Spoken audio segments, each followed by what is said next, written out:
Hello guys, welcome to e study zone. तो पिछले video से हमने स्टार्ट किया था क्लास 9th का चैप्टर ग्रेविटेशन। तो इस वीडियो से हम वही कंटिन्यू करने जा रहे हैं। तो इस वीडियो में हम बात करेंगे यूनिवर्सल लॉ ऑफ ग्रेविटेशन के बारे में। पिछले वीडियो में हमने जस्ट ग्रेविटेशन का इंट्रोडक्शन देखा था कि कैसे किस तरह जो ग्रेविटेशन है उसकी डिस्कवरी हुई थी एक एप्पल के गिर जाने से। तो चलो पिछले वीडियो को मैं थोड़ा रिव्यू दे देती हूँ स्टार्टिंग में, फिर स्टार्ट करेंगे यूनिवर्सल लॉ ऑफ ग्रेविटेशन से।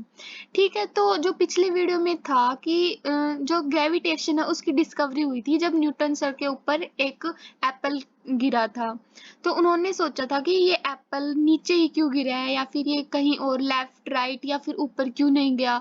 तो उसी सोच से उन्होंने इसी सोच को आगे कंटिन्यू करते हुए उन्होंने ये भी सोचा था कि जिस प्रकार से जैसे अर्थ जैसे एप्पल को अपनी तरफ अट्रैक्ट कर रहा है, क्या वो मून को भी अपनी तरफ उसी फोर्स से अट्रैक्ट कर रहा है, या फिर कोई डिफरेंट डिफरेंट फोर्सेस हैं, या फिर वो दोनों फोर्सेस सेम हैं।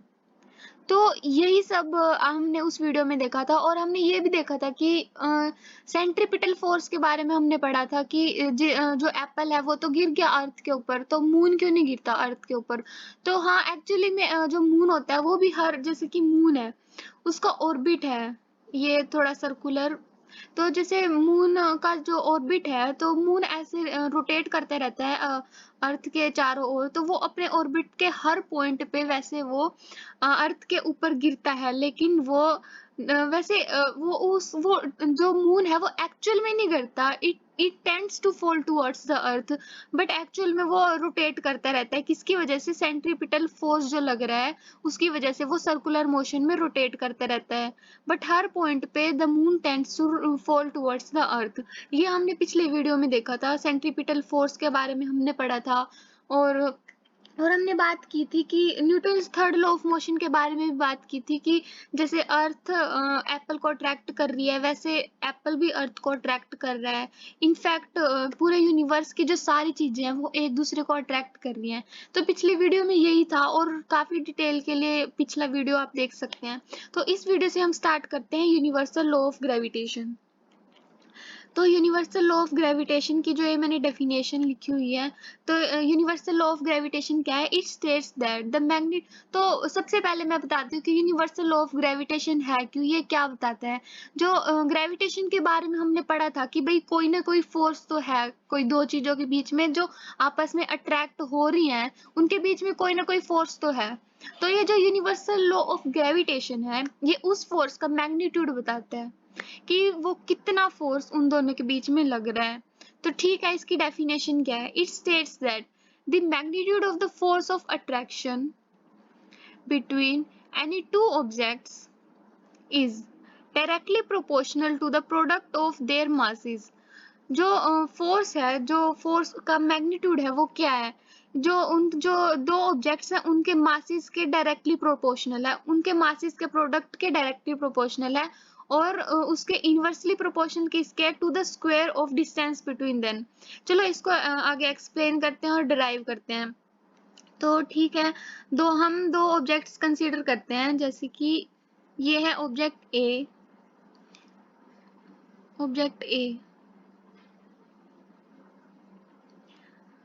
ऑब्जेक्ट बी लेते हैं थोड़ा स्मॉल साइज का। ठीक है, इसको थोड़ा दूर ड्रॉ करते हैं। ये यहाँ पे हमने लिया ऑब्जेक्ट बी।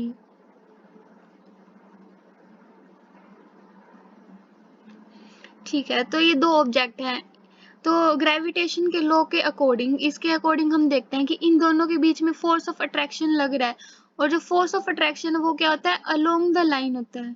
जैसे एक अट्रैक्शन की डायरेक्शन है इस साइड, ठीक है, इनके सेंटर की साइड है वो होती है इनकी डायरेक्शन। तो बी अट्रैक्ट कर रहा है ए को, तो ये होता है इनकी डायरेक्शन अलोंग द सेंटर। ठीक है, जैसे इसका सेंटर ये है,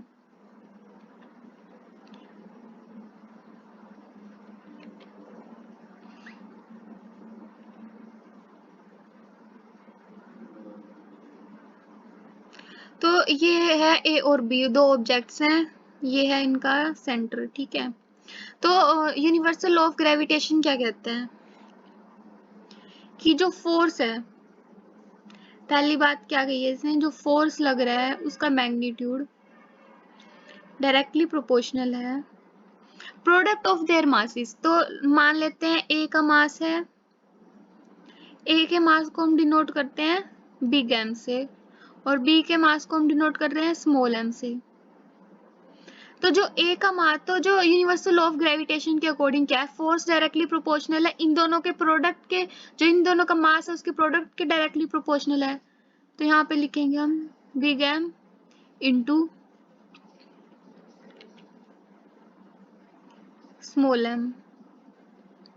तो पहली बात तो ये कही है, इसको दे देंगे इक्वेशन 1। ठीक है, ये होगी इक्वेशन 1। दूसरी बात क्या कही है कि जो फोर्स इन दोनों के बीच में लग रहा है वो इनवर्सली प्रोपोर्शनल है किसके, उनके जो बीच की डिस्टेंस है उसके स्क्वायर के। इसे भी लिखते हैं। तो मान लेते हैं इन दोनों के बीच की डिस्टेंस है d।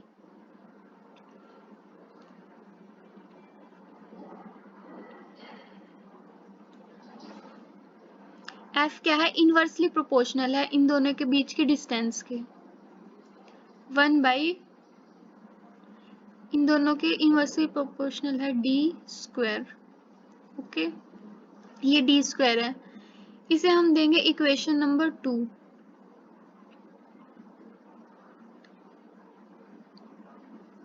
ये थी इक्वेशन नंबर 1। तो ठीक है, हमने लिख लिया जो जो यूनिवर्सल लॉ ऑफ ग्रेविटेशन ने कही।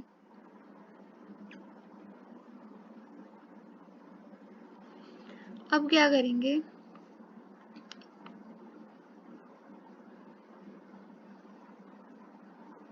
अब हम इन दोनों इक्वेशंस को कंबाइन करते हैं।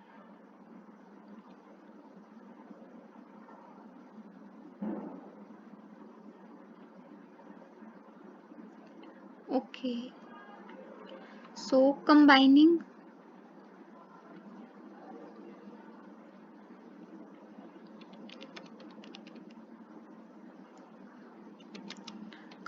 equation 1 and 2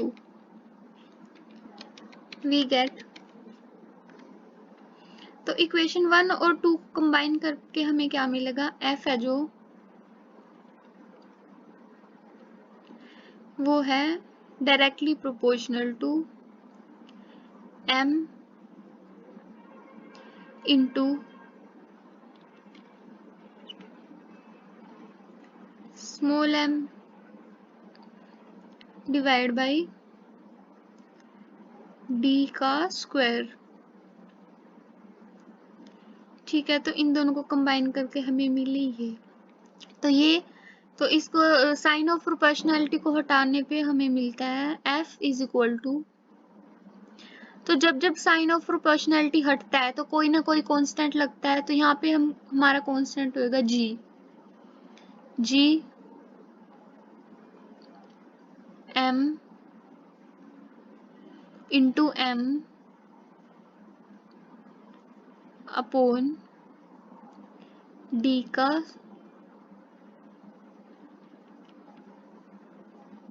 square. तो ये हो गया यूनिवर्सल लॉ ऑफ ग्रेविटेशन। ठीक है,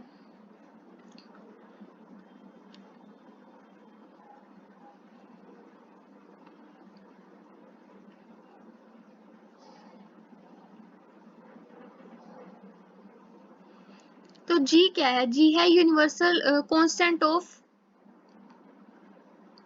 एक मिनट,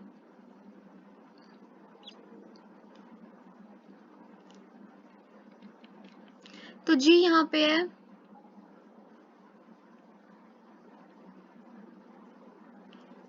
g है ग्रेविटेशनल कांस्टेंट।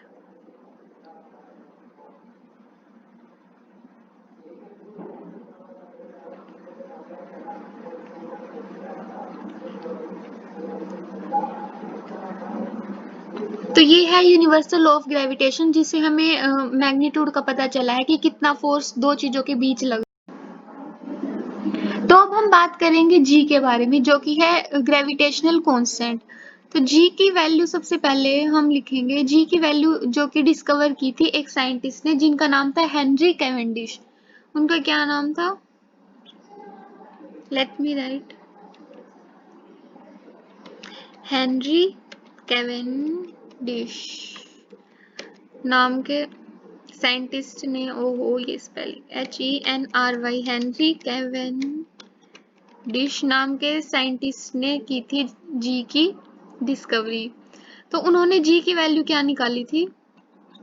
जी की वैल्यू उन्होंने निकाली थी 6.67 इंटू 10 की पावर -11 इंटू 10 की पावर -11। इसे लर्न करना है। ठीक है, तो ये तो होगी जी की वैल्यू। अब हम बात करते हैं जी की एसआई यूनिट के बारे में। तो एसआई यूनिट के लिए हमें इस इक्वेशन को रीअरेंज करना पड़ेगा। तो इस इक्वेशन को रीअरेंज करते हैं। जी को हम लेफ्ट साइड लेके जा सकते हैं या फिर एफ को हम राइट साइड लेके आ सकते हैं, तो किसी भी तरह से कर सकते हैं। तो अब हम लाते हैं, अब हम करते हैं, चलो हम इन बाकी सबको लेके जाते हैं। तो जी की वैल्यू क्या आएगी, इसको रीअरेंज करके लिखते हैं। ठीक है, तो डी स्क्वायर यहाँ से ऊपर चला जाएगा, तो डी स्क्वायर यहाँ ऊपर चला जाएगा। F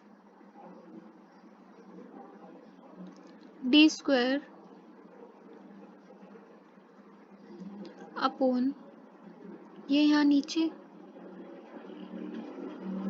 M into M. ठीक है, तो ये आगे रीअरेंज करने के बाद अब हम इसकी एसआई यूनिट निकालेंगे जी की। तो एफ की एसआई यूनिट क्या है? न्यूटन। एफ क्या होता है? फोर्स ना। और डी क्या है? डिस्टेंस। डिस्टेंस की एसआई यूनिट क्या होती है? मीटर।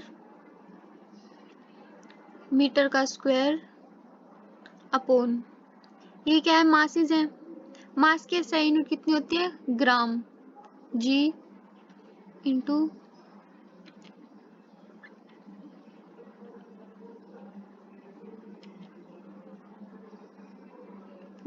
जी। ठीक है,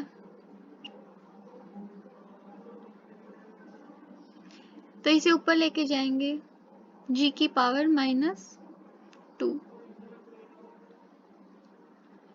तो ये होगी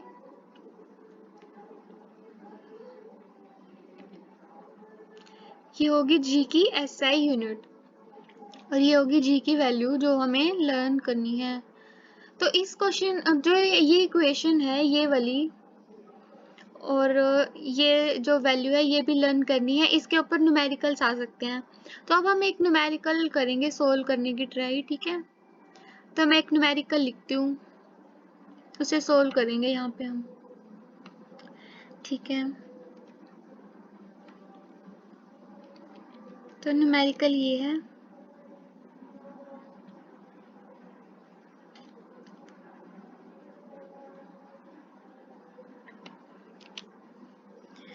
द मास ऑफ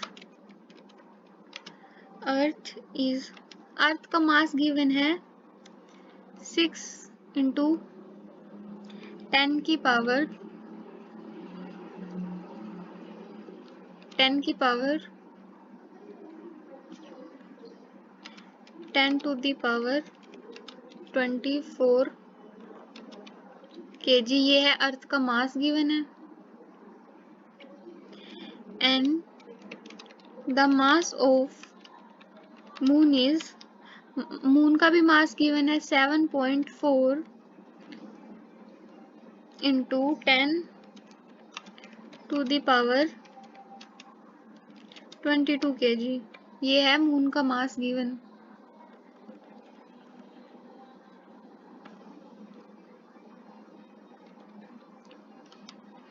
आगे क्या दिया क्वेश्चन में? इफ द डिस्टेंस भी गिवन है। अभी उसी फॉर्मूले में हमने ये पुट करनी है ये वैल्यूज। इनके बीच की distance earth and moon is, इनके बीच की डिस्टेंस गिवन है 3.8184 लिखते हैं चलो, into 10 to the power 5। Distance किस में है? किलोमीटर में। अब कैलकुलेट क्या करना है? Calculate force extended by earth on the moon. अब हमें निकालनी है एफ की वैल्यू। ठीक है, तो निकालते हैं। जी की वैल्यू हमें पता ही है। जी की वैल्यू क्या होती है? 6.67 इंटू 10 की पावर -11। ये तो याद ही रखनी है, हर न्यूमेरिकल में ये यूज होएगी। ठीक है, तो सिंपल सा फॉर्मूला है। चलो इस न्यूमेरिकल को निकालते हैं। फॉर्मूला क्या था जो हमने अभी निकाला था? चलो कोई डिफरेंट कलर से हम इसको करते हैं। इसे हम करेंगे पिंक कलर से। ओके, ठीक है। फॉर्मूला क्या था? F is equals to G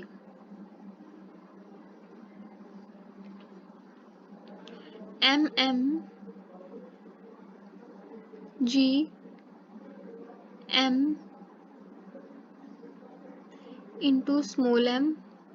small m है मून का मास और बिग M है अर्थ का मास, क्योंकि मून का मास अर्थ के मास से ऑब्वियसली छोटा है ना।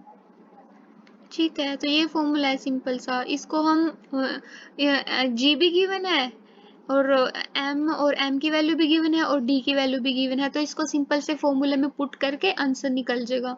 तो आंसर निकालने के लिए जैसे ये दी हुई है केजी में दिया हुआ है, इसकी वैल्यू भी केजी में दी हुई है, इसकी वैल्यू भी केजी में गिवन है, 22 केजी में गिवन है इसकी वैल्यू भी। तो ये है किलोमीटर में। तो इनको ऐसा यूनिट में चेंज करते हैं ना सबसे पहले, न्यूमेरिकल कैलकुलेट करने से पहले। तो किलोमीटर को मीटर में कन्वर्ट करने के लिए इसको करेंगे 1000 से मल्टीप्लाई। सिर्फ इतना करना है, बाकी सब वैल्यूज ऐसे की ऐसे पुट करनी है। इसको कर देंगे 1000 से मल्टीप्लाई। तो ठीक है, वैल्यूज पुट करते हैं। जी की वैल्यू कितनी थी? 6.67 इंटू 10 की पावर -11। 10 की पावर -11। m की वैल्यू क्या गिवन है? बड़े m की वैल्यू, अर्थ का मास कितना गिवन है? अर्थ का मास 6 इंटू 10 की पावर -24 kg।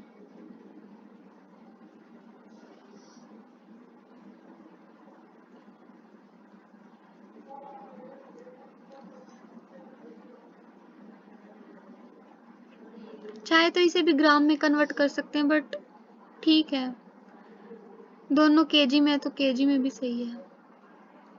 अगर 1 ग्राम में होता और 1 केजी में होता तो या तो ग्राम में ही करते या फिर केजी में ही करते। इंटू मून का मास कितना गिवन है? 7.4 इंटू 10 की पावर 22।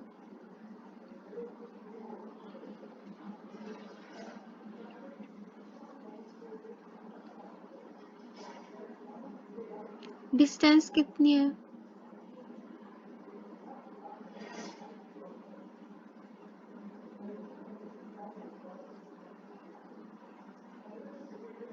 डिस्टेंस गिवन है 3.84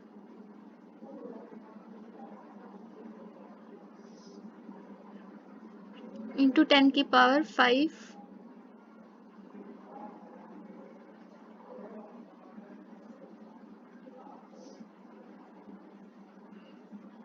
हमने इसे किलोमीटर में कन्वर्ट किया था तो इसकी पावर होगी 5 + 3 8।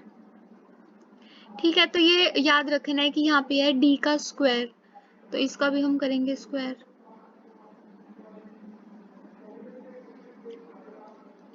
तो इसे कैलकुलेट करने पे आंसर आएगा 2 पॉइंट।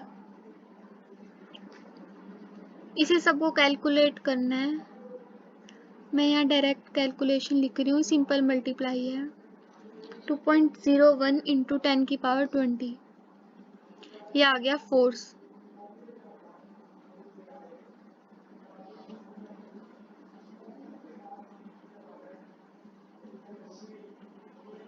ओके, फोर्स किस में होता है? न्यूटन में।